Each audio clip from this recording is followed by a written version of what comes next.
I was out walking recently and observing the leaves, and every year this time of year I wish that I lived up north because the leaves up there are so brilliant and beautiful. And I started thinking about all the leaves and about how the Bible talks about leaves, and starting with the fig leaves in Genesis. And so I thought it would be fun to invite you along this fall for a devotional series all about leaves. Why not? It is the season of fall. So this first one is called Faux covering. And it says in Genesis, when the woman saw the fruit of the tree was good and pleasing to the eye and desirable for gaining wisdom, she took it and ate it and gave some to her husband who was with her, and he ate it.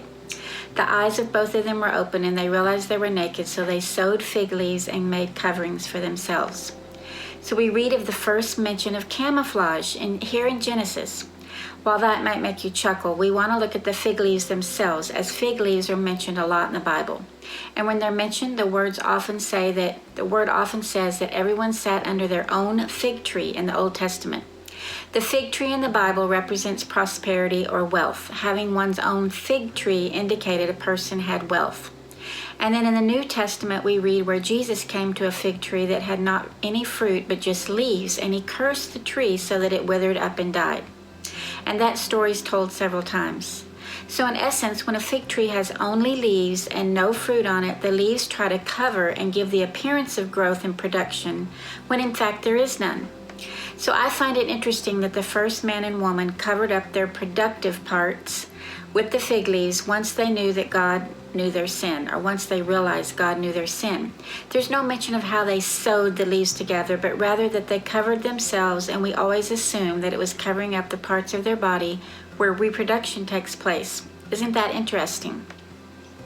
Adam and Eve had walked with God in the light, then they disobeyed. Shame fell on them like a dark shadow, and they desired to hide.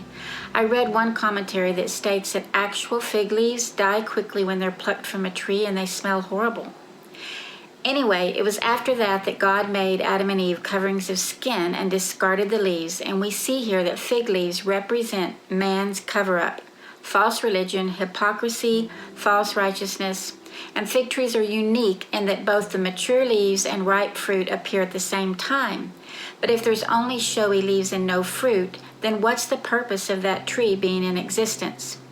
So having leaves but no fruit is akin to having a sterile, hypocritical religion. I've seen multiple times in my life where churches have become showy. Perhaps we'll say they have lots of fig leaves, but no fruit of love, joy, and peace, or the reproduction of the love of Christ of any kind.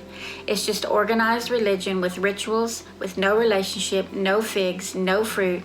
And every time, if humility doesn't come, destruction seems to take down the body, and what once was showy is not even anymore. And in my own life, every time I've started to hide behind my own materialism, wealth, or knowledge of any self-sufficient thing, it has been stripped away from me for something better. God knows that we're prone to disobey, and he knows that the shadow of shame can cause us to run from him and cover up the best we know how. But even at our best, even if we have the biggest fig tree in our yard, when we use that which we have planted to cover ourselves, it's very short-lived and does not produce a pleasant aroma to anyone around us. It's best that our showy leaves be taken away, because our reproduction and reflection of Christ is what matters. It's our purpose for living, to reflect the goodness of God in our lives, not to have showy leaves and no fruit. So there you go. That's the first mention of leaves, and they're fig leaves. And I wonder if the reason that tree was chosen was because the leaves were big. In other words, tiny leaves on a tree surely wouldn't do for a covering, but large ones were perfect, so they thought. So as fall begins, I love catching a glimpse of the huge leaves that end up on the sidewalk when I'm walking. They're beautiful. And the next time I see one, I'm going to remind myself to stay away from hypocrisy and cover-ups of my own making. And I hope to walk in the reflection of his light so that I can produce good fruit and not just showy leaves.